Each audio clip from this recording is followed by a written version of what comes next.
Oke, kita mulai ya. Assalamualaikum warahmatullahi wabarakatuh. Waalaikumsalam warahmatullahi wabarakatuh. Oke, pada kesempatan hari ini kita akan mempresentasikan hasil diskusi kita tentang perspektif sosial, budaya, ekonomi, dan politik dalam pembelajaran. Di sini kita dari kelompok 3 ada Arnesha Azahra, ada Dwi Istiani, Tia Safitri, Maza Savana, ada Ivan Avandi, dan Royhana Devi.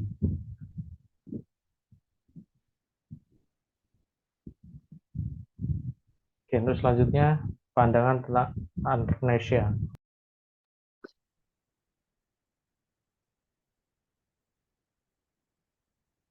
Jadi pandangan menurut saya mengenai perspektif sosial budaya, ekonomi, dan politik dalam pembelajaran yang mempengaruhi proses pendidikan.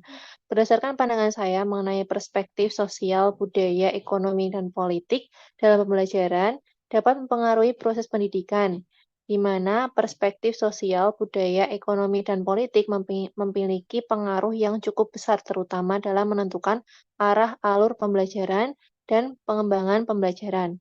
Keempat perspektif tersebut dapat diintegrasikan dalam pembelajaran dengan basis kontekstual, sehingga kegiatan pembelajaran akan cenderung lebih bermakna, sehingga akan lebih mudah untuk diterapkan dalam kehidupan sehari-hari.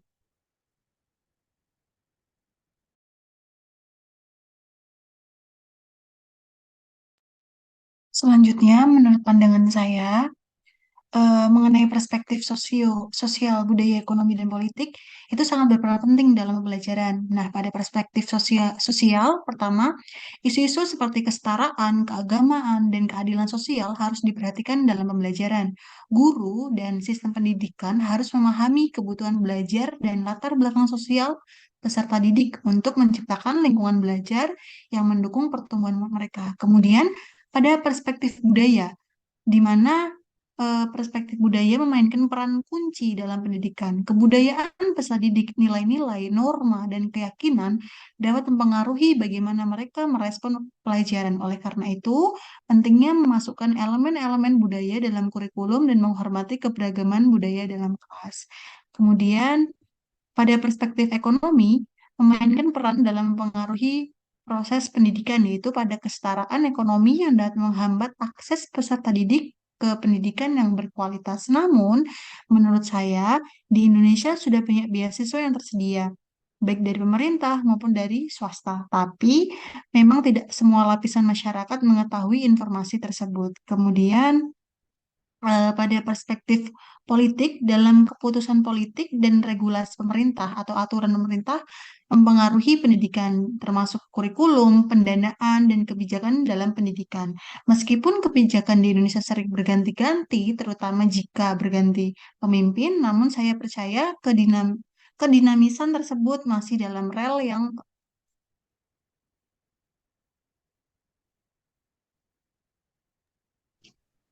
Baik, selanjutnya pandangan saya tentang perspektif sosial, budaya, ekonomi, dan politik dalam pembelajaran sangat berpengaruh terhadap jalannya proses pendidikan. Saya percaya bahwa interaksi sosial antara peserta didik dan guru itu sangat penting dalam pembelajaran karena memfasilitasi pertukaran ide dan pemahaman yang lebih dalam.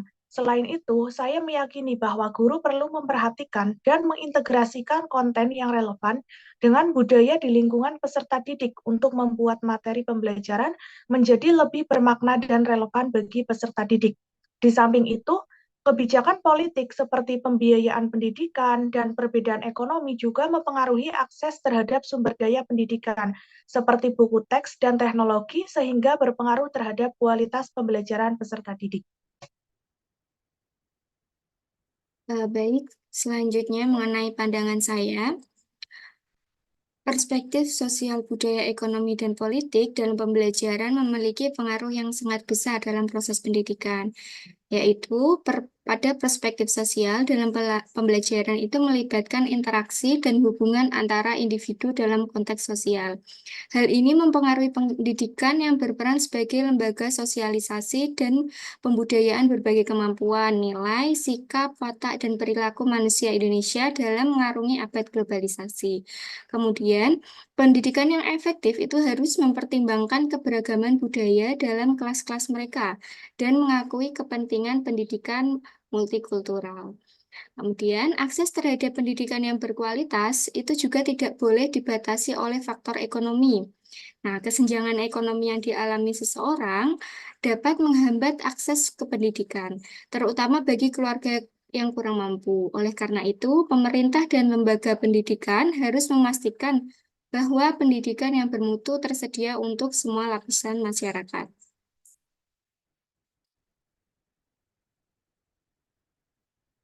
Nah, selanjutnya kebijakan pendidikan yang diperlukan oleh pemerintah pusat maupun daerah itu dapat memiliki dampak besar pada sistem pendidikan dan siswa. Dengan memperhatikan faktor sosial, budaya, ekonomi, dan politik, pembelajaran dapat menjadi sarana yang kuat untuk mempersiapkan siswa menjadi individu yang berpikir terbuka, peduli terhadap isu-isu global, dan mampu berkontribusi positif dalam masyarakat. Dengan memadukan keempat perspektif ini, kita dapat menciptakan sistem pendidikan yang relevan bagi masa depan yang lebih baik. Oke, pandangan saya terkait hal tersebut yang pertama, perspektif sosial sangat mempengaruhi pendidikan karena pendidikan itu sendiri terkait erat dengan masyarakat di mana ia berada. Nilai-nilai, norma, dan ekspektasi sosial memainkan peran dalam membentuk kurikulum, metode pengajaran, dan tujuan pendidikan. Sistem pendidikan seringkali mencerminkan struktur sosial masyarakat dan mencoba untuk mengajarkan siswa nilai-nilai yang dihargai oleh masyarakat. Budaya juga memainkan peran penting dalam pendidikan. Siswa membawa latar belakang budaya yang berbeda ke dalam lingkungan belajar. Dan pendidikan harus mengakui, menghargai, dan merespon keberagaman budaya ini. Metode pengajaran yang baik terhadap perbedaan budaya sangat penting bagi suksesnya setiap siswa.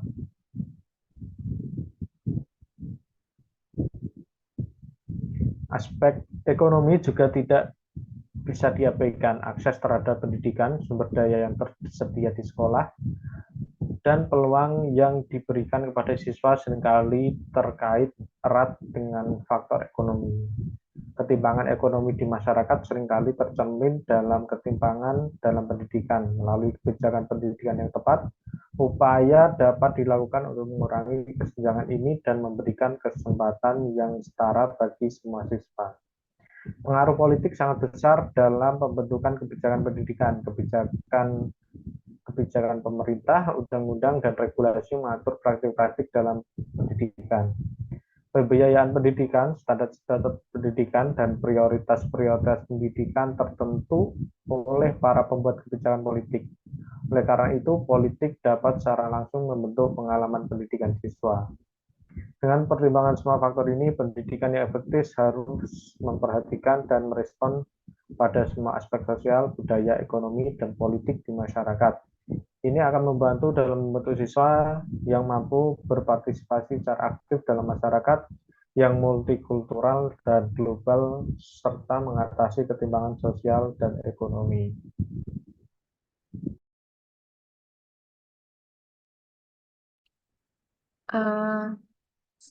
Pandangan saya terhadap hal ini adalah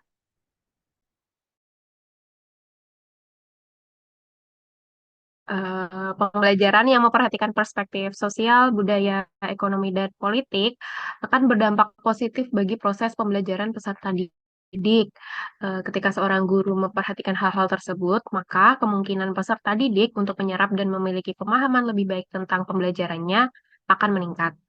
Latar belakang peserta didik harus dapat dielaborasikan oleh guru dalam proses pembelajaran, sehingga proses transfer ilmu dan pengetahuan akan terjadi di dalamnya. Peserta didik harus tetap mendapatkan akses pendidikan terlepas dari perbedaan status sosial, budaya, ekonomi, dan pandangan politik pada masing-masingnya.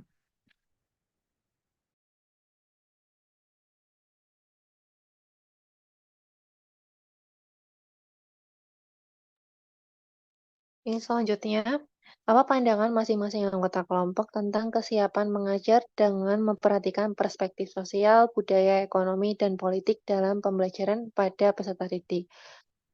Pandangan saya mengenai kesiapan mengajar dengan memperhatikan perspektif sosial, budaya, ekonomi, dan politik, yaitu cukup siap, di mana dengan memperhatikan keempat perspektif tersebut dapat membantu dalam mengembangkan kemampuan secara optimal dan menciptakan pembelajaran yang lebih bermakna. Salah satu cara yang dapat dilakukan yaitu dengan memperhatikan latar belakang setiap peserta didik agar pembelajaran dapat terlaksana dengan baik dan merata tanpa membeda-bedakan latar belakang tiap peserta didik.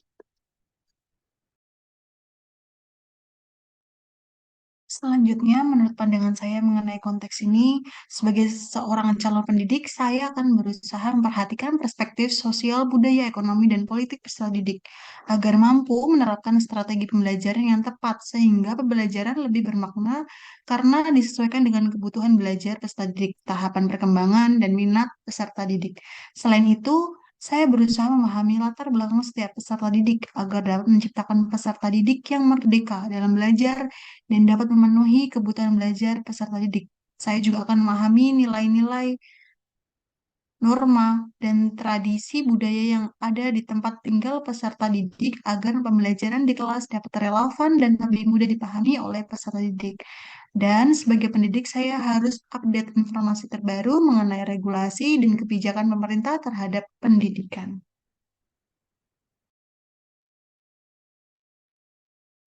Menurut pandangan saya, sebagai seorang guru harus selalu merasa siap dan termotivasi untuk mengajar dengan memperhatikan perspektif sosial, budaya, ekonomi, dan politik dalam pembelajaran pada peserta didik.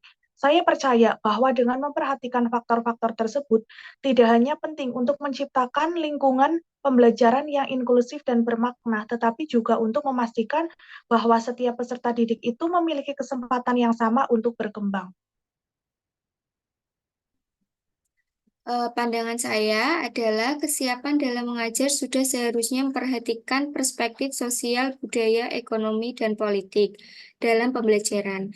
Seorang guru harus membersamai peserta didik dalam segala perbedaan dan keunikan yang dimilikinya. Hal ini dapat dimulai dari merancang, melakukan, dan merefleksikan pembelajaran yang disesuaikan dengan segala perspektif, kebutuhan, kemampuan, dan minat peserta didik.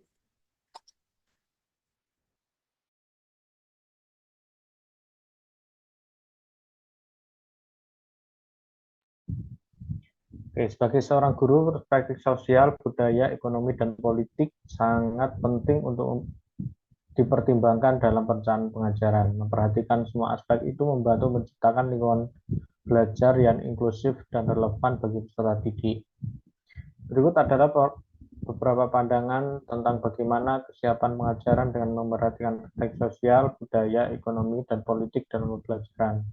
Dengan memperhatikan semua perspektif ini dalam perencanaan dan pengajaran, seorang guru dapat menciptakan lingkungan belajar yang mendukung, inklusif, dan relevan bagi semua peserta didik. Ini juga membantu dalam menciptakan kesempatan yang setara bagi semua peserta didik untuk berkembang dan belajar sesuai dengan potensi mereka.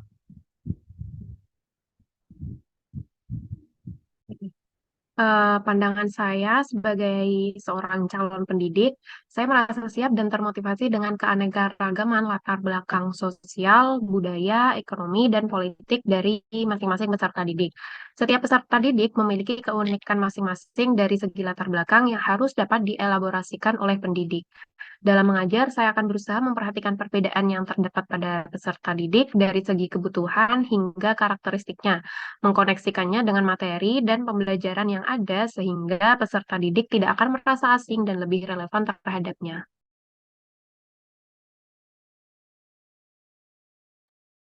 Kemudian, apa persamaan dan perbedaan pandangan tentang perspektif sosial, budaya, ekonomi, dan politik dalam pembelajaran yang mempengaruhi proses pendidikan yang dimiliki?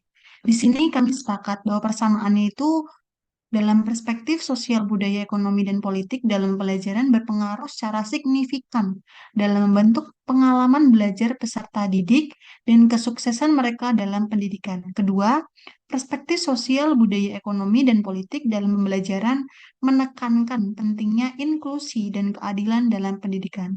Kemudian perbedaannya yang pertama, perspektif ekonomi lebih menekankan akses terhadap sumber daya pendidikan. Kemudian kedua, perspektif budaya lebih fokus pada integrasi konten yang relevan dengan budaya peserta didik.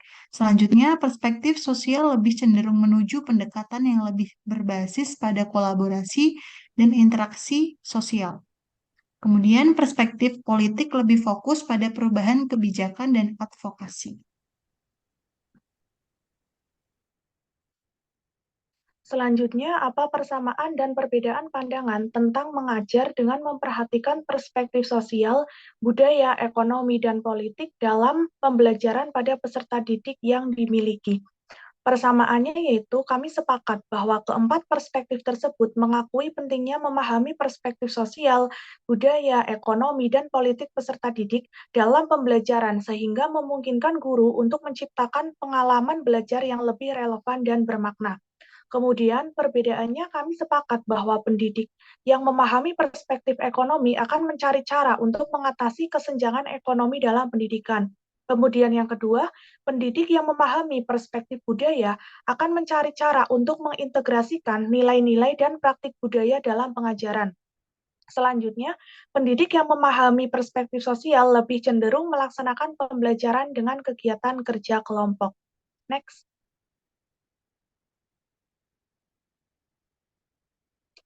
Selanjutnya, persamaan yang kedua yakni kami memiliki pandangan yang sama bahwa seorang pendidik sudah seharusnya memperhatikan perspektif sosial, budaya, ekonomi, dan politik dalam pembelajaran. Seorang pendidik harus mampu mengenali dan memahami kondisi serta berbagai perspektif dan latar belakang peserta didik sebelum memulai proses pembelajaran. Hal ini dilakukan agar seorang pendidik dapat lebih memahami, mengetahui, sekaligus memfasilitasi kebutuhan belajar peserta didik. Selanjutnya, perbedaan yang keempat, yakni pendidik yang memahami perspektif politik akan berpartisipasi untuk perubahan kebijakan yang mendukung kesetaraan dalam pendidikan.